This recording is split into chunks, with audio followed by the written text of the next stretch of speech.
안녕하세요. 장애인 복지론 제14주차 학습 주제는 장애인의 자립생활입니다. 학습 목표로는 첫째, 자립의 개념을 이해한다. 둘째, 자립생활의 개념을 이해한다. 셋째, 자립생활 모델에 대해 이해한다. 넷째, 자립생활 서비스에 대해 이해한다. 다섯째, 우리나라 장애인 자립생활센터 현황에 대해 이해한다. 여섯째, 장애인의 자립생활 지원을 위한 과제에 대해 이해한다. 입니다.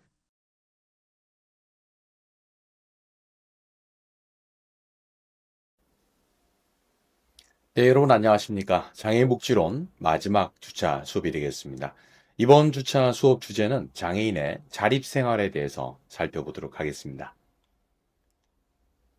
자, 이번 시간에 학습할 주요 내용들은 장애인 자립생활에 대한 개념과 그리고 자립생활 모델, 그리고 자립생활 관련된 서비스, 그리고 우리나라 자립생활센터의 현황, 그리고 우리나라 자립생활 지원을 위한 여러 과제에 대해서 개괄적으로 살펴보도록 하겠습니다.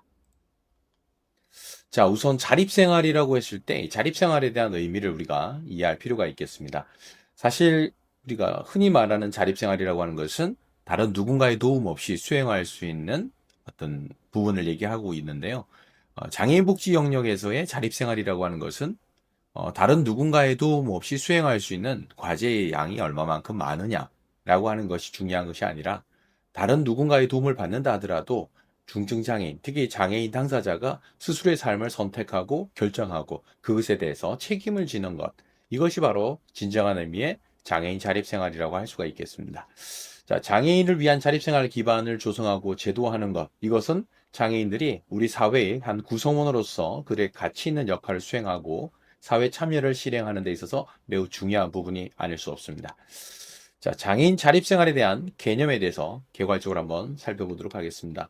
먼저 자립은 앞서 말씀드린 바와 같이 스스로 자자의 설립자를 써서 스스로 일어선다. 다른 누군가의 도움 없이 뭔가를 한다라고 하는 개념이지만 이 장애인의 자립에 있어서는 개인의 어떤 일상적인 부분뿐만 아니라 생활 전반에, 삶 전반에 관해서 장애에도 불구하고 스스로가 자신의 삶을 선택하고 결정하고 그것에 대한 책임을 지는 모든 활동들을 포함하고 있다고 이해하시면 되겠습니다. 자, 자립생활이라고 하는 independent living, IL에 대한 개념은 미국 장애인 자립생활 협의회나 존스나 여러 학자들에 의해서 제시된 바 있습니다. 네, 우리 화면에 있는 수업 자료에서 나와 있겠지만 자신의 건강관리나 식사 조절이나 취침 시간과 같은 모든 일상의 활동뿐만 아니라 보호자의 결정이나 금전 관리 그리고 거주지의 결정까지 모두 스스로의 선택과 판단에 의해서 의사결정에 참여하는 과정이라고 할 수 있겠습니다. 이런 과정이라고 했을 때는 우리가 장애인 하면 떠오르는 고정된 편견, 선입견이라고 하는 게 있죠. 장애인은 수동적이고 의존적이어서 스스로의 어떤 선택이나 판단, 결정을 하는데 어려움이 있을 것이다. 라고 생각할 수가 있겠는데요. 사실 우리 장애인 자립 생활에 있어서는 장애인에 대해서 굉장히 주체적이고 능동적인 존재로 파악을 하고 있다. 라고 이해를 하시면 되겠습니다. 자, 그러면 이 장애인 자립생활이라고 하는 것에 대한 논의가 있게 되면서 우리나라의 장애인 복지 패러다임의 변화가 있었는데요. 사실 기존에는 어떤 필요나 욕구를 충족시키기 위한 선의에 기반한 제공자 관점에서의 어떤 공급, 제공, 복지적 관점에 입각한 서비스였다라고 한다 그러면 이제는 장애인 당사자들, 특히 수요자의 어떤 욕구 등을 고려한 인권의 문제로 패러다임을 바꾸어 놓았다라고 보시면 되겠습니다. 자, 그러면 일반적으로 지역사회 내에서 생활하고 있는 뭐 장애인들도 물론 있겠지만 시설 장애인들의 경우는 아무래도 여러 가지 인권적인 측면에서 취약할 수밖에 없는 부분이 있을 겁니다. 자, 장애인 인권과 관련된 문제들에는 어떤 것들이 있는지 잠시 살펴보도록 하겠습니다. 자, 기본적으로는 입소 결정권이 되겠죠. 내가 생활할 수 있는 주거 공간인 시설에 입소하는 것이 본인 스스로에 의한 선택과 판단, 결정에 의한 것이냐, 아니면 제3자인 타인이냐, 특히 이제 가족에 의한 제3자에 의한 결정이냐 하는 것들인데요.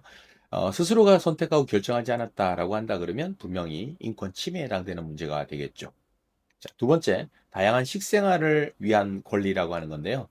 자, 의사소통이 제대로 이루어지지 않고 있는 중증장애인이나 발달장애인이 있을 경우에 그들의 다양한 식생활을 위한 권리를 어떻게 보장해 줄 것이냐라고 관련된 부분인데요. 누구나 본인이 먹고 싶어 하는 음식의 어떤 재료나 조리법 등 음식의 종류를 자유롭게 어떻게 해요? 선택하고 이를 섭취함으로 인해서 건강을 유지할 수 있는 것은 기본적인 권리라고 할 수 있는데 이런 것들을 장애 특성에 맞게끔 다양한 식생활을 위한 권리를 보장할 수 있는 형태의 서비스가 제공될 필요가 있겠죠. 자, 이렇게 관련된 권리가 보장되지 않는 것 또한 인권 침해에 해당될 수가 있다라고 하는 것이고요. 자유로운 의복 선택을 위한 권리. 자, 이제는 아마 예전과는 좀 많이 바뀌었을 겁니다. 예전에는 시설 내에서의 생활인들이나 거주인들을 보면 대개 동일한 의복, 트레이닝복이라든지 이런 복장을 착용하고 있는 부분들이 많았었는데요. 최근에는 이런 개개인의 어떤 욕구나 이런 특징에 맞는 맞춤형 의복 지원이 이루어지다 보니까 다양한 형태의 의복을 착용하고 있다. 어떻게 보면 바람직한 모습이라고 할 수 있겠죠. 자, 그리고 일상생활에서 보장되어야 될 권리 중에는 이 미용 등을 통해서 개성을 표현할 권리.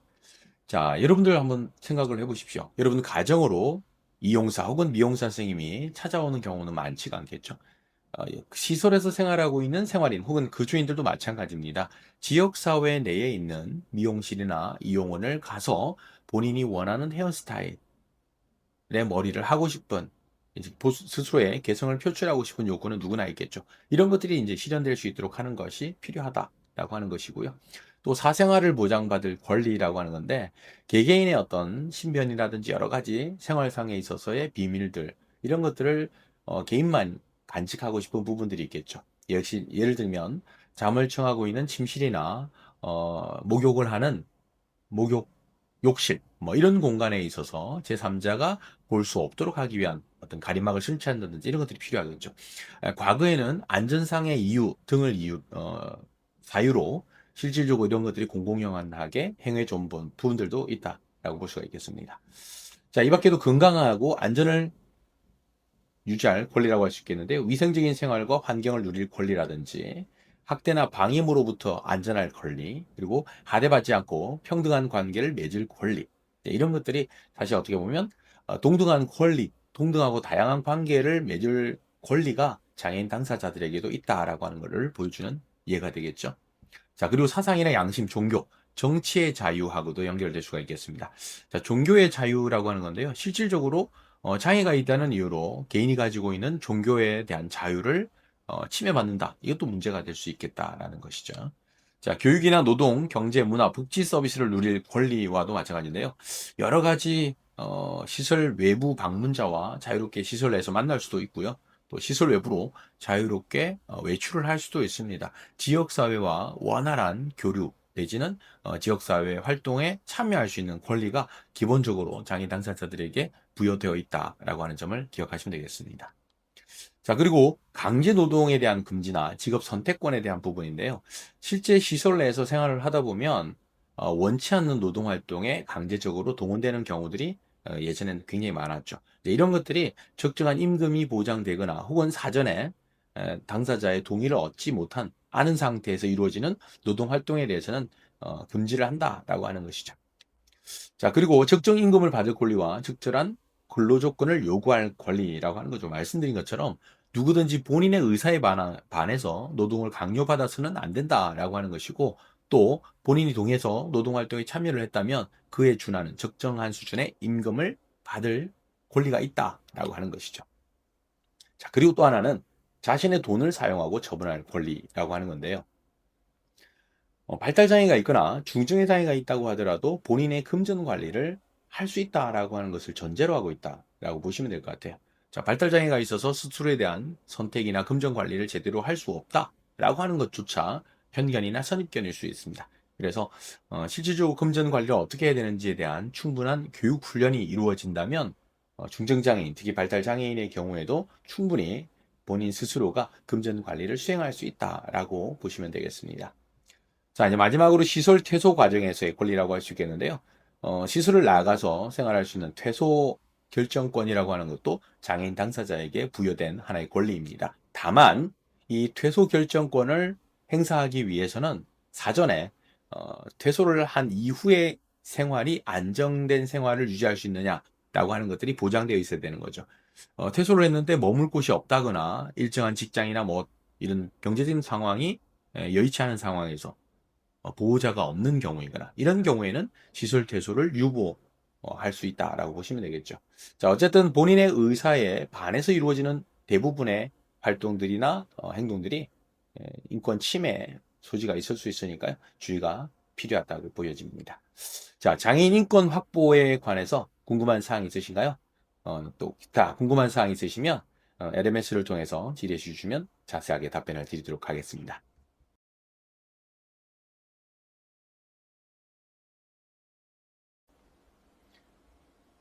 네, 두 번째 주제는 자립생활 모델에 대해서 살펴보도록 하겠습니다. 자, 재활 모델로부터 자립생활 모델로의 전환이 이루어졌다라고 볼 수가 있겠는데요.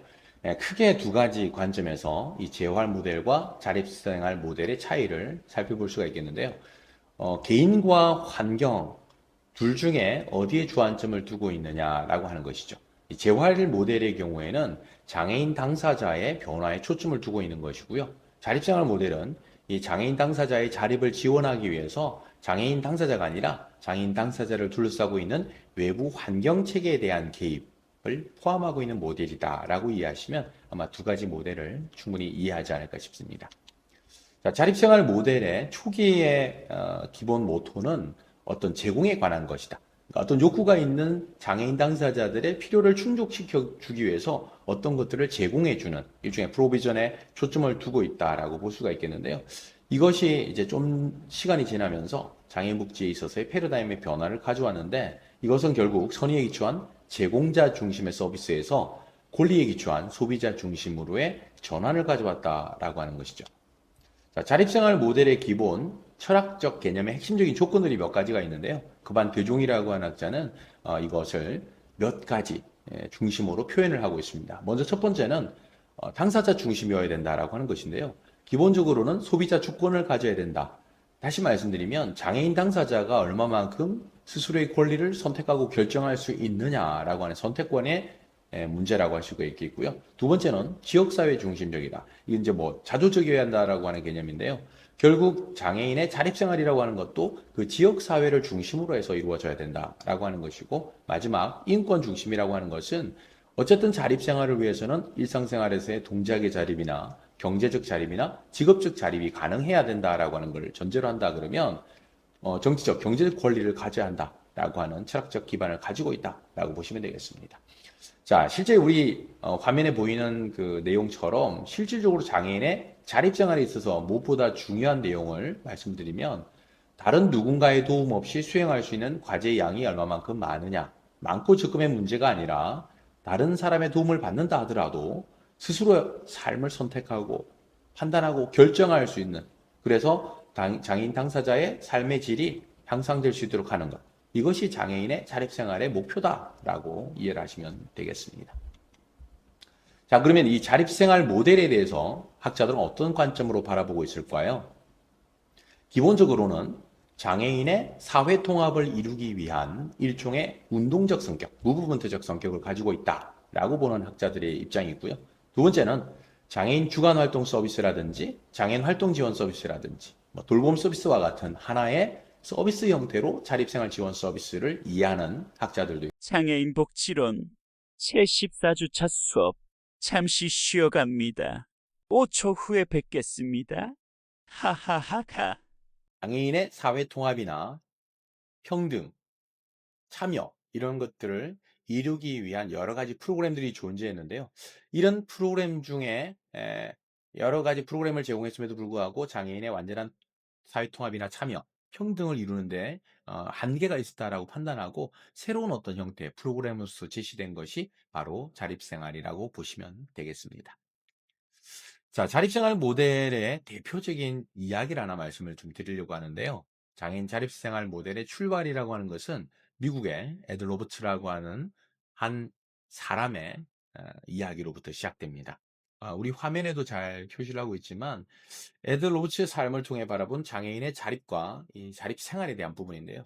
실질적으로 철도 노동자 집안의 아들로 태어난 에드 로버츠는 14살이 되던 해에 소아마비를 앓게 됩니다. 자, 소아마비를 앓기 이전까지는 미식축구, 여러분들이 잘 알고 계시는 럭비라고 할 수 있겠죠. 이 미식축구에 쿼터백을 할 정도의 신체가 건강하고 굉장히 운동신경이 남달랐던 아이였습니다. 14살 때 소아마비를 앓게 되면서 폐가 굳어지는 증상으로 인해서 병원 치료를 받게 되죠. 자, 병원 생활을 입원 치료를 받으면서 아이런덩이라고 하는 360kg이 넘는 인공호흡 조절 장치에서 하루에 18시간씩을 생활해야 되는 굉장히 힘겨운 하루하루를 지내게 되는 거죠. 자, 이런 애들 오브츠에게는 앞으로의 삶이라고 하는 것은 굉장히 희망보다는 절망이 더 앞섰을 것으로 예상됩니다. 삶과 죽음의 기로에 서 있던 이 애들 로버츠는 어, 다행스럽게도 병원에서의 어떤 입원 치료가 잘 마무리되면서 집으로 돌아오게 되는데요. 자, 집에서 이제 학교를 복학하기 위한 여러 가지 준비를 하고 있습니다. 하지만 퇴원 이후에 바로 학교에 복학은 못했고요. 집에서 기본적인 아이런덩에서 인공호흡 조절 장치를 통해서 삶을 연명해 가는 과정에서 유선 전화를 통해서 학교의 반 친구들과 선생님들과 소통하고 교류하면서 학업을 계속 이어가죠. 자, 그러던 중에 휠체어를 타고 드디어 학교에 입성하게 됩니다. 복학이라는 개념이죠. 자, 복학을 했을 때 본인의 회고록에서 이렇게 전하고 있습니다. 본인이 엘비스 프레슬리와 같은 유명한 유명인이 된 것 같다라고 하는 생각이 들면서 본인의 인식의 어떤 전환이 바로 이루어졌다라고 보시는 거죠. 왜냐하면 실질적으로 그 이전까지는 중증 장애로 인해서 내가 무엇을 할 수 있을 것인가 라고 하는 것에 의문을 갖고 있던 애들 로버츠는 이런 광경에 스스로가 내가 공부를 해서 뭔가를 이룰 수 있는 사람이 되어야겠다라고 생각을 한 계기가 되었다는 거죠. 자, 그런데 첫 번째 난관이 봉착하게 됩니다. 그 얘기는 뭐냐면 이제 고등학교를 졸업하기 위해서는 필요한 이수 교과가 있는데요. 뭐 체육 교과라든지 운전 교과라든지 이런 교과들이 있는데 이런 교과는 중증 장애를 갖고 있는 애들 로버츠는 사실은 해결하기 어려운 난관이 될 수가 있겠죠. 자, 어머니께서 학교를 찾아서 선생님들과의 대화를 통해서 이런 문제들을 해결을 하게 되고요. 또 지역에 있는 이제 대학으로 진학을 하게 됩니다. 자, 지역 대학인 샌마토우 대학에 입학을 해서 고등학교 때 친구들의 도움을 받아서 학교 생활을 나름 무난히 지내게 됩니다. 여기에서 또 한번 인생의 좋은 스승을 만나게 됩니다. 진 워스라고 하는 좋은 스승을 만나고요. 이 지도 교수를 통해서 당초 본인이 진학하려고 했던 UCLA가 아니라 UC 버클리 대학, 정치학으로 유명한 UC 버클리 대학에 진학을 하게 됩니다. 자, 이런 과정에서도 버클리 대학에서는 장애를 이유로 이 에드 로버츠를 수용하지를 않습니다. 초기에는. 자, 이때 이 샌마토 대학에 있는 교직원들과 지금 워스 교수님의 도움으로 지역 언론을 활용해서 어, 버클리 대학의 총장인 이 중증장애인인 애들 로브츠의 입학을 허용하게 만드는 과정, 되게 의미 있는 과정이 아닌가 싶습니다. 자, 애들 로브츠가 입학을 한 이후에 버클리 대학에는 해년마다 중증장애를 가지고 있는 학생들이 대학에 입학을 하게 되죠. 자, 대학에 입학한 애들 로버츠는 집으로부터 멀리 떨어진 곳에서의 생활이었기 때문에 기숙 생활을 해야 됩니다. 하지만 360kg이 넘는 아이런덩 인공호흡 저장 장치가 들어갈 만한 기숙사는 없었고요. 당시 학생 상담센터에 소장을 맡고 있던 분의 도움을 통해서 당시 대학 부속 병원인 코벨 뭐 병원이라고 하시는데요. 이 병원의 한 병실에서 기숙 생활을 하게 됩니다. 자, 본인이 생각했던 대학 생활은 아니었지만 어쨌든 대학에서의 생활이 가능해졌고, 다만 샌마토 대학에서의 친구들의 도움으로 학교를 다녔던 것과는 달리 스스로 학교 생활을 해야 되는 어려움이 있었죠. 자, 그래서 에드로브츠가 대학 측에 제시한 것이 바로 PDSP 프로그램입니다. Physical Disability Student 프로그램이라고 하는 신체적 장애를 가지고 있는 학생을 지원해주는 프로그램을 만들어서 학내에서 수업을 받거나 학습에 대한 지원이나 이동에 대한 지원 등 여러 가지 대학 생활에 필요한 도움을 제공받을 수 있었죠. 자, 이렇게 대학 생활을 나름 아름답게 평화롭게 잘 마무리해 가던 차제에 이 에드로브스가 고민했던 부분은 이제 대학을 졸업하고 나서 사회로 진출했을 때에 에, 부딪히게 되는 부분들에 대해서 고민을 하기 시작한 거죠. 자, 대학원이라고 하는 것은 내가 등록금을 내고 다니는 곳이기 때문에 어느 정도의 지원을 받을 수 있는 구조가 마련되어 있다라고 한다면 사회는 이제 스스로 뭔가를 개척해 나가야 되는 상황이었죠. 그래서 이제 고민을 하게 된 것이 바로 본인과 같은 중증 장애를 가지고 있는 장애인들이 사회로 나왔을 때 그럼 이들은 어떻게 지원을 통해서 어떻게 지역 사회 내에서 같이 생활할 수 있을까에 대한 고민을 하던 차제에 만든 센터가 IL 센터, Independent Living이라고 하는 자립생활 센터가 이렇게 만들어지게 되었다라고 보시면 되겠습니다. 그래서 1970년대 초에 미국에서 최초로 IL 센터를 개소한 사람이 바로 에들 로버츠가 됐고요. 그래서 에들 로버츠를 가리켜서 자립생활의 아버지 이렇게 명명하기도 한다라고 합니다. 자, 이 부분은 참고하시고요. 아래 내용은 그 에들 로버츠의 에, 영상 자료인데요. 이 영상을 잠깐 시청하시고 또 진행을 하도록 하겠습니다. Title slide, freewheeling. I've had people come up to me and say, "Oh, I'd rather be dead than be like you." Good morning. Good morning. And they miss it so much because life is such a joy. There's so much to life when you're into it. There's so many reasons to die if you're not at all. Ed Roberts has helped millions of people find a reason to live. He helped launch a civil rights movement for people with disabilities so they could live freely integrated in their communities, not shut away in institutions. But when he first contracted polio at the age of 14, that idea was a long way off. His mother, Zona Roberts, remembers all too well the doctor's attitude when he told her Ed would live. The next morning, I said to the doctor I was glad that he had survived, and he wanted to know why. Would I like to spend the rest of my life in an iron lung, and what it'd be like? The poor man was horrified. Roberts himself did not want to live. I decided to die in the beginning. People told me basically that I would have no life. And when you're in an iron lung and you're paralyzed for the next hour in a hospital where their whole job is to save your life, you've got to be pretty creative to kill yourself. Roberts starved himself down to 50 pounds, and then the last of his special duty nurses left her post. The next day I decided to live and I started eating. And I know what the reason was. There is nothing in life if you're not in control of what happens to you. And I think that was when I began to realize that I had a choice over living and dying. And that I really wanted to live and to take control of my own life. Except for 2 fingers, Roberts is paralyzed from the neck down. He spends much of his time in an iron lung. But from the beginning, he learned to sit in a wheelchair, and he learned to breathe with the help of a portable respirator, forcing air into his lungs. Ed Roberts talks to students. And he learned to challenge society's low expectations of himself and other people with disabilities. He decided that his body may be limited, but his mind was not. The kid who had lived for baseball turned seriously to school, attending high school by phone hookup. So I can remember wheeling down this for the first time in 1962, and there was a demonstration. Roberts convinced a skeptical University of California to admit him. He became the first severely disabled student to attend. He had to live in Cowell Infirmary, the only place big enough for his 800-pound iron lung. Newspapers headlined the conventional wisdom. He proved them wrong, eventually earning a master's degree. And soon other quadriplegics joined him on campus. They called themselves the Rolling Quads and began inventing a new world for themselves. We realized that we could change some things. The first thing we do is change our own attitudes for ourselves. Be proud of who we were and what we were. And go out and change it for others and for ourselves. Come on, walk. 자, 사실 우리가 에드 로버츠의 영상에서도 알 수 있겠지만 어떤 누군가가 희생적으로 이런 액션, 행동을 취하지 않았다면 사실 중증 장애인들의 대학 진학은 꿈도 꾸기 어려운 상황이었다. 그리고 지역사회 내에서 다양한 비장애들과 함께 살아갈 수 있는 IL 센터가 만들어지지도 않았을 것이다. 라고 볼 수가 있겠죠. 자, 어떤 누군가의 생각, 관점, 이런 것들이 결국 큰 변화를 가져왔다는 것. 이것이 우리가 장애인에 대한 인식을 좀 바로잡아야 하는 이유이기도 하다라고 할 수 있겠습니다.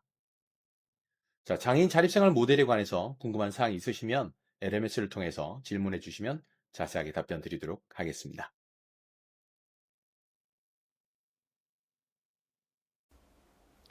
네, 마지막 주제는 장애인 자립생활 서비스에 관해서 살펴보도록 하겠습니다.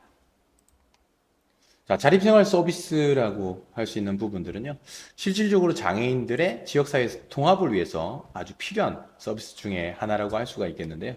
자, 자립생활 서비스에는 크게 기본 사업과 선택 사업으로 구분이 될 수가 있겠는데요.